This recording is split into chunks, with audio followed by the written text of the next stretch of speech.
হুম, ফরির বেটা কম্বলে বসে গোয়া সুশীত মনে মনে হাসে। আচ্ছা কাকা, আপনার যে এই কথা বললেন এইটার মানে কি? তাহলে এই কথাটার মানে বুঝো দাও। তাই তোরা দুইজনই এই পাশে আয়।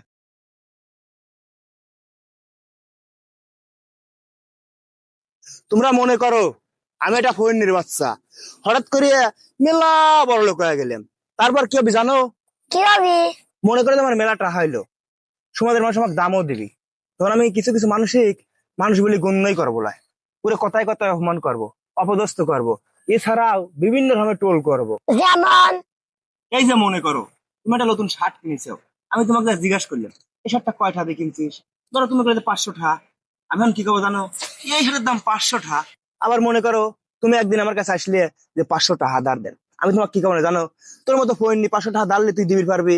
আবার মনে করো ও আসলো, ও আসি কি করবে জানো? কি? হয়তো আসে আমাকে কইলো যার পরিবার একটা সমস্যা হয়েছে, আপনার যাওয়া লাগবে, জিনিসটি সমাধান করে দেওয়া লাগবে। তখন আমি কি করবো জানো? জানো তুমি? কি? দূর, তোর মতো গরিবের পিছনে যা আমি কি করব? তোর এই সমস্যা তোরাই সমাধান করলি গা তো।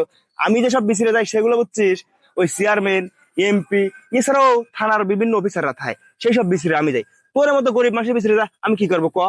ও, এছাড়া মনে করো যে ওই সমাজে যারা গরিব মানুষ আছে না, তারে অপমান করা, অপদস্থ করা, এছাড়া মনে করো যে এর কথা ওর কানে লাগা দেওয়া, এইভাবে সমাজে একটা দ্বন্দ্ব সৃষ্টি করা, বুঝলে?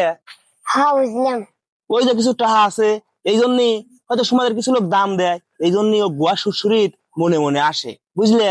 হ্যাঁ, আপনি ঠিক কইছেন। হ্যাঁ শোনো, বয়স হওয়ার পরে আমার বেশি, কিন্তু আমি কথাই করি না ভুল। নাম আমার মনিরুল।